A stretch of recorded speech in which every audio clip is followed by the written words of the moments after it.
Is it pleasure? Is it pleasure that you're getting, or is it or is the pleasure the result of the meaning produced?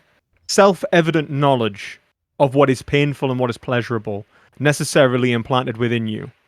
I would completely agree. I think that if you affirm ethics in general, then I think it's going to be hard to argue for a non-vegan position, unless you're an egoist or something. Yeah, I but think I think I don't want to accuse you of anything, but I think you're mischaracterizing what Alex or Humane Hancock mean when they say that we shouldn't rewild areas just blindly. Sorry to cut in. Do you know perspective philosophy? I do. I think I watched one video about free will. He's quite a big YouTuber now. He's in my chat saying he'd like to come in if possible. I don't know if like a mod's listening. Well, I think he could talk to one of our admins and maybe join in. Hey, man. hello, can you see us, alright? Sorry? Loud you and see us? clear. Oh, brilliant. God, the poor Germans are going to have to deal with your Oh accent. no. Bless them. Well, actually, the Geordie accent is the closest accent to the Germanic language in many ways because of our we're very conservative in how we pronounce vowels. So, in many ways, the Germans might find me a tad easier to understand than someone who speaks a received pronunciation. Yeah. Anyway, I think we might believe that, but to be fair, usually like Germans also consume English content, so they might be used to standard American, I think. well, they'll just have to tolerate this northerner for the day. Well, I do. I'm so sorry. Well, I don't know. I was going to say I don't know if am I supposed to be on camera or anything. I don't even know. No. No. Oh, okay, cool. So, yeah, I was just going to come on because it was about wild animal suffering. I don't think that there's anything necessarily wrong with suffering in the wild. I don't think that we should look to the wild with the same way, in the same respect as, suffering, like, well, rather, I think that the way that we look at suffering shouldn't be that it's inherently negative and that it is always bad. I think that's a misunderstanding of what suffering is. I think it's a blanket term that kind of perpetuates an overall negative value where I think suffering can be positive. You could have like hard work, for example, which is suffering, but it leads to flourishing. And I think that this is the kind of suffering that can happen in the wild. Like where the creature is actually attempting to flourish, but coming up against adversity and has the opportunity to overcome that adversity for a greater overall flourishing of itself and its species. And I don't think there's anything necessarily wrong with that. I think that when we look at suffering as inherently negative, then we end up going down some sort of like utilitarian rabbit hole that leads us to absurdities more often than not, where we start talking about, as vegans, destroying nature because we want to eliminate suffering, or killing all life on Earth or in the universe, like Humane Hancock, which is again absolutely absurd. And it not only does it make us seem absolutely crazy, but it also makes us. I think it's a very philosophically poor position to have, and I think it's a misunderstanding of what it means to actually flourish or not. What good and bad actually mean in the first place. And it's usually esoteric, where they assert that it is self-evident that pain is bad and self-evident that pleasure is good, which I think is nonsense in itself. So I think that's a bit of a worry for me. I can say right off the bat that I don't quite agree with that. But so the thing I would be asking is, of course, if we have these lower orders of suffering, where animals overcome adversity and flourish as a result of that, we can take this into account in a kind of utilitarian way in which we see. I mean, try of you. Yeah. Milsian. So sorry. Like Mill. Huh. Yeah, like Mill, exactly. So that you you have these negative experiences, but sometimes it's necessary to have some positive experiences. If this is the case, we will still end up with more pleasure in the end, which could be beneficial. And but is it pleasure? Is it pleasure that you're getting, or is it or is the pleasure the result of the meaning produced? Could you repeat or elaborate? Or is it so for example, like a sense of achievement, Yeah. it comes with a feeling of satisfaction Right. and pleasure, but are you doing it for the satisfaction and the pleasure? Are you doing it for the meaning that is produced? And I think don't get me wrong, I do value pain and pleasure in the sense that I do see them as positive and negative. I don't like set myself on fire and, I'm like, I survived a traumatic incident, therefore my life is better. I think that'll be like kind of ridiculous. But rather, like, to understand that what is positive and negative is in the first place framed around my flourishing. And that has a natural aspect to it. If my body is frustrated, then I can be harmed. I can be harmed by that frustration, by that pain. Yeah, I mean, but so the thing is, if we think about these questions, and especially when it comes to kind of these struggles in life that can give us a whole load of meaning. I still think that the pleasure that you get from overcoming those adversities in life is the relevant thing about this experience. Because if we think about it, if you overcome such adversity but have no benefit whatsoever in terms of pleasure, you wouldn't really count this as beneficial to you, or even really see it as something that you would enjoy or would like to have in your life if it wasn't for the pleasure that you gained through this as a mechanism. So I still think that pleasure is the underlying goal, but the methodology to get there is just... I can accept the first instance and still refute the positive claim, because the main thing that I think has to be affirmed here is either a non-cognitivist notion of pain and pleasure, which you gain, or a naive realist conception of these stimuli, where you have self-evident knowledge of what is painful and what is pleasurable necessarily implanted within you. Well, I don't think that's I don't think that's what pain and pleasure are. And I don't think that our nature is determinate either. I think that when we understand that from a post-Kantian perspective, that nature is the result as much of our observation as our and our engagement as our immediate form, then our nature seems to be malleable, and this seems to be affirmed by psychology anyway. Like, for example, if we look at things like Freudian psychology and the notion of things like erogenous zones, Lacan and Freud argue for the development of erogenous zones, not from birth, but from the development of psychology of the individual as they come to understand themselves. And this leads to a myriad of different ways to engage with your sensitivities in the world. For example, people become sadomasochists, in relation to the anal stage and things like that. I could certainly agree with that, but... And I think the point that is being made, really, is that suffering itself is only given form from an a priori structure, or in other words, an analytic, rational structure, which brings meaning to it. So suffering is only valuable in and of itself when taken in the context of a meaningful reality. And so suffering is obviously valuable, but how the value of the suffering is determined is by a rational principle which underlies it. And that rational principle is either, one, determine it by your nature, as it would be in animals, or two, determine it by your rational capabilities. Now, in the case of animals, I think that obviously pain and pleasure seems to be a negation of their flourishing, but only in the sense of their attempts to achieve their goals in life, which is maybe, for example, if an animal is abused, it cannot physically flourish.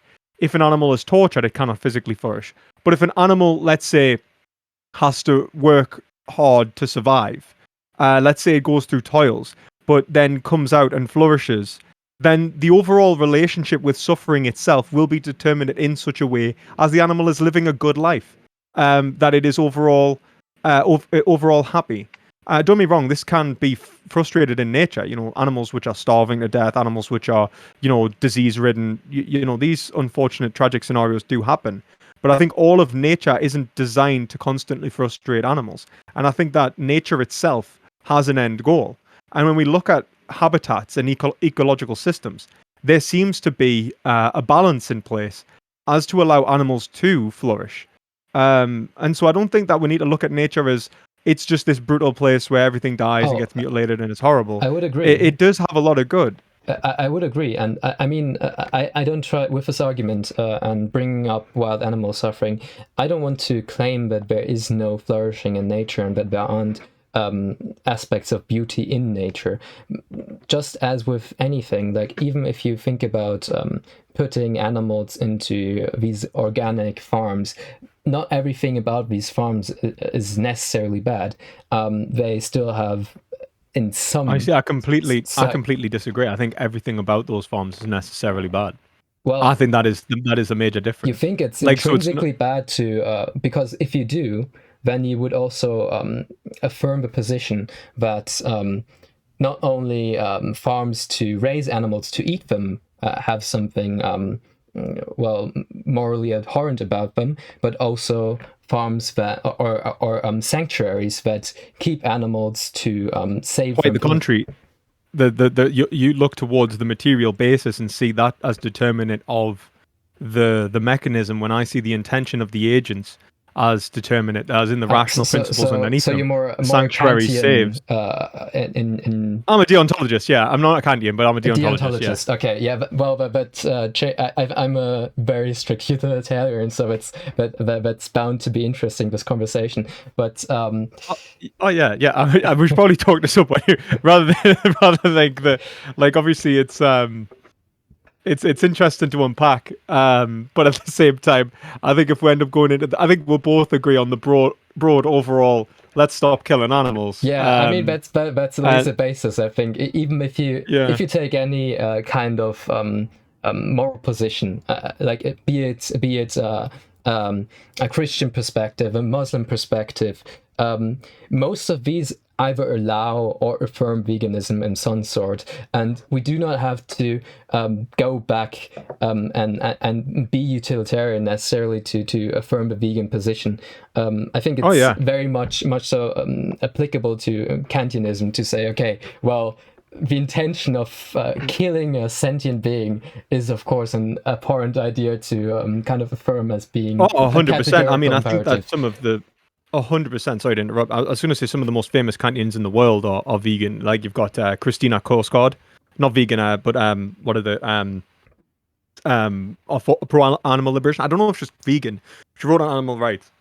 Well, and she does affirm that. I don't know whether she's a hypocrite or not. Is what I'm saying. Yeah. But she did write. I mean, there's also John Rawls, right? And Peter Singer John and John Rawls. Yeah, John is John Rawls vegan? As far as I'm concerned, he is. Do you not mean what's he called?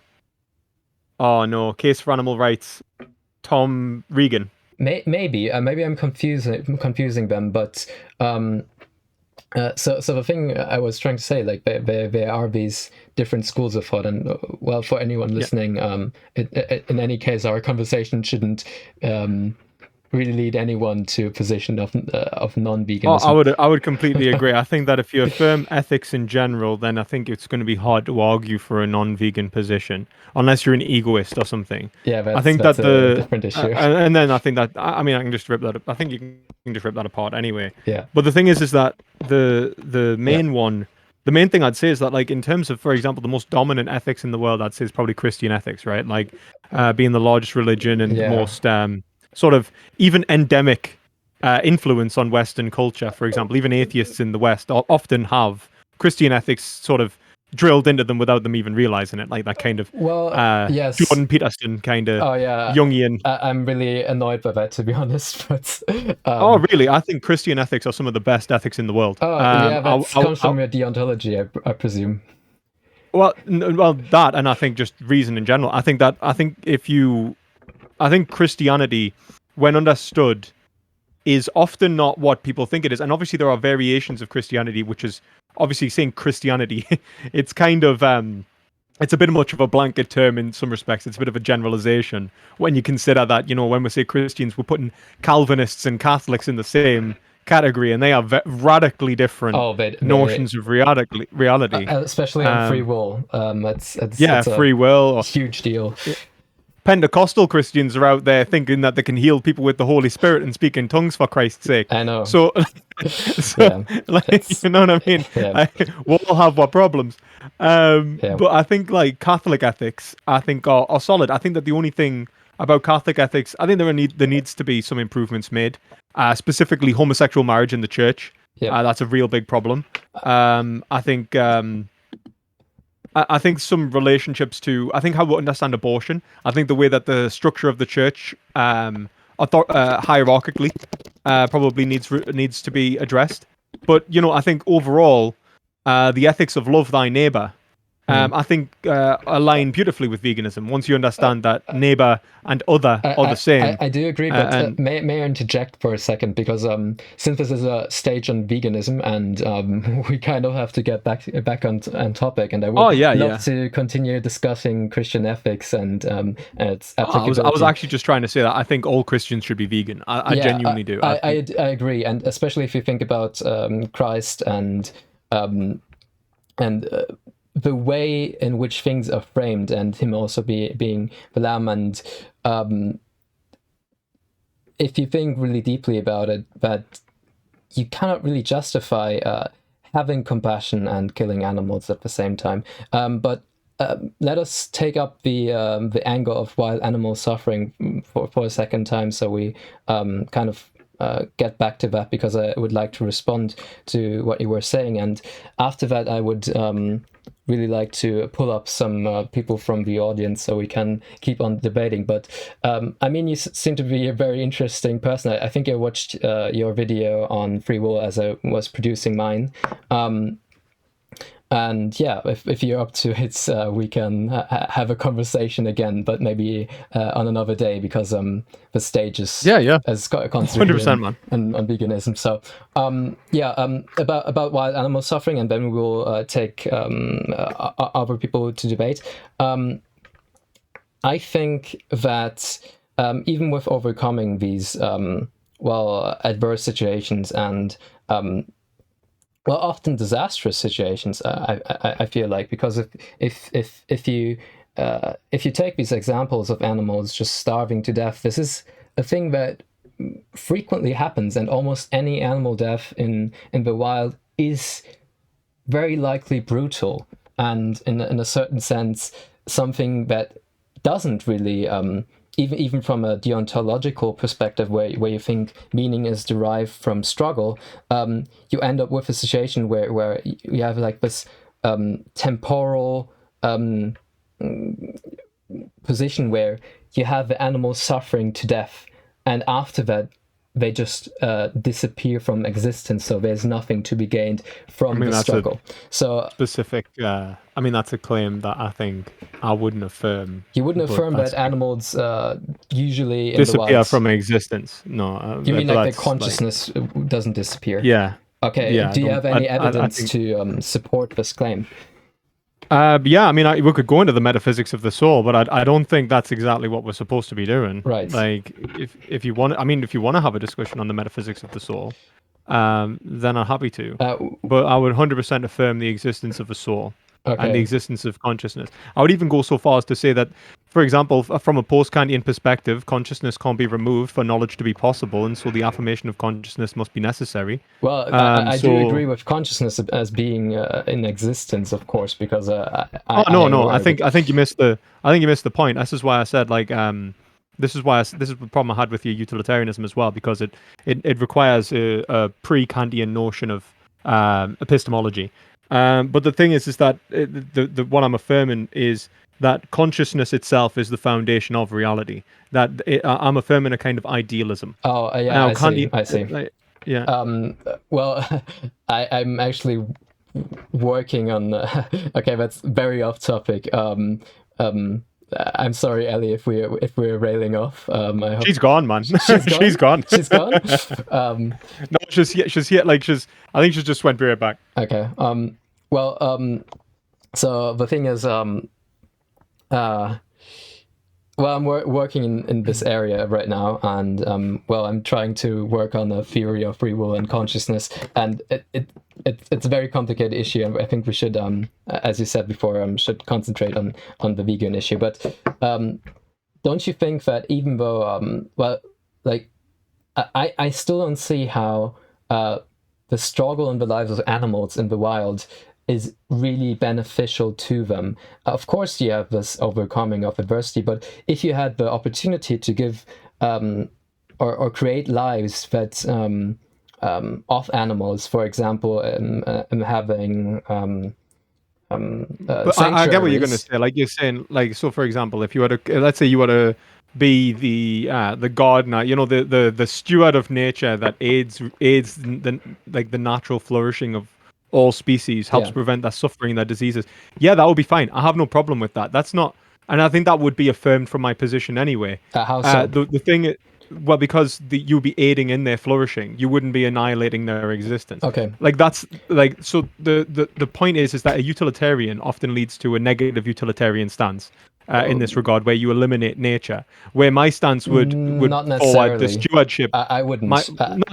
Not necessarily, but I think it does often. Like that's why I said, like, people like Humane Hancock, for example, are very much against rewilding. Cosmic Skeptics, another.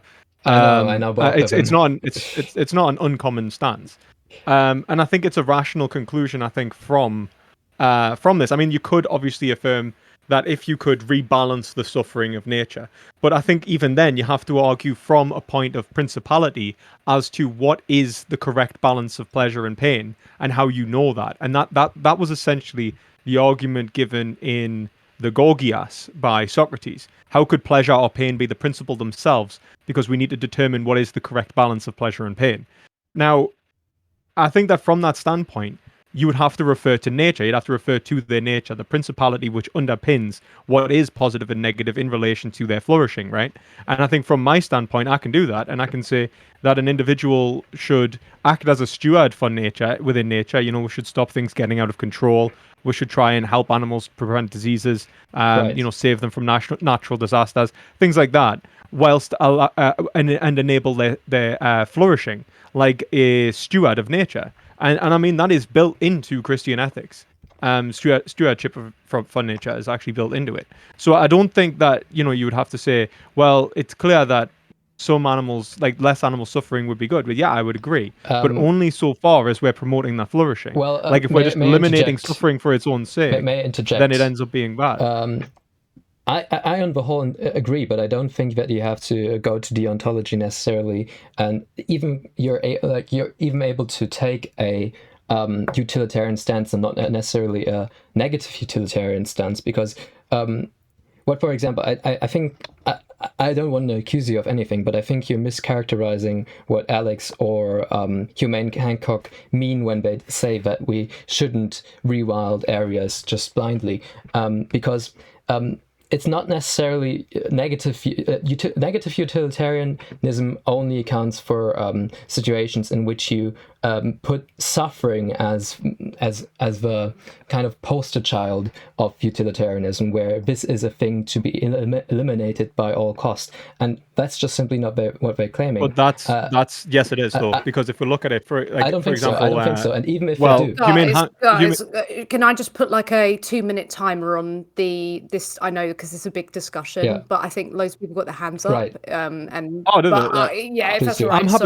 I'm happy to move on. I just was going to say that I can't speak for what you believe, and I don't necessarily. I'm not necessarily affirming that you're a negative utilitarian. I can speak from what for what Alex and Humane Hancock believe, because they had a discussion on whether they would destroy all life on Earth and in the universe, like whether they would press a red button to and I remember one said yes. I know. One said yes, and the other said, I don't know. Maybe. Yeah, but that doesn't mean they're negative utilitarians. They can just affirm the position that there might be a universe in which, and that's probably the belief they have, that has inherently more suffering than pleasure, and we won't be able to balance out nature in such a way where we will increase the pleasure in reference to suffering. I'm willing to say that. Okay, you are right in saying that they could be not negative utilitarians, Yeah. but affirming that there will always inherently be more suffering.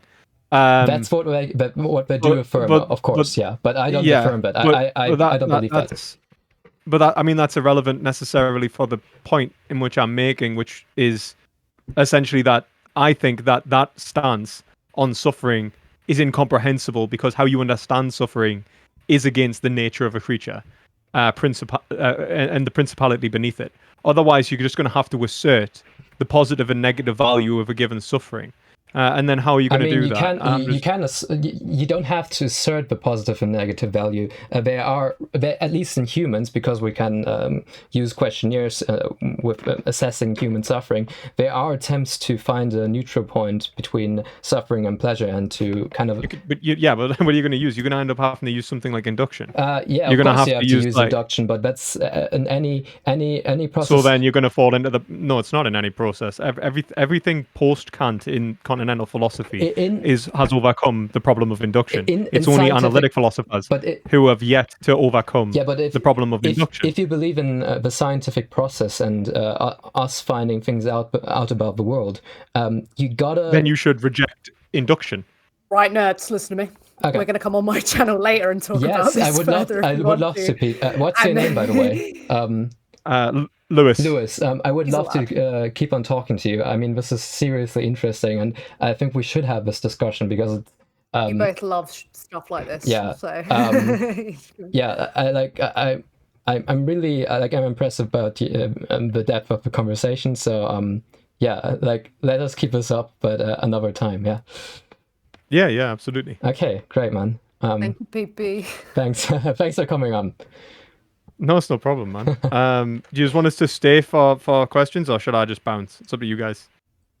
Don't mind. I'm not in charge here. Well, usually we're supposed to just be two on the stage, but that's fine. Yeah. That's fine. I'll bounce. Okay. Right. Well, take it easy, guys. Yeah. Bye-bye. Bye. Bye. Okay, that was interesting. Yeah, you'll have to both come on my channel. I think that's gonna be fun. Yeah. Okay. I'll have to set aside 10 hours. Yeah, I believe so, because we really have to go through a lot of stuff. Yeah. But yeah, sorry guys, that we kept you waiting for this long. This derailed quickly. Would you like to take someone up? Maybe you can do the next one.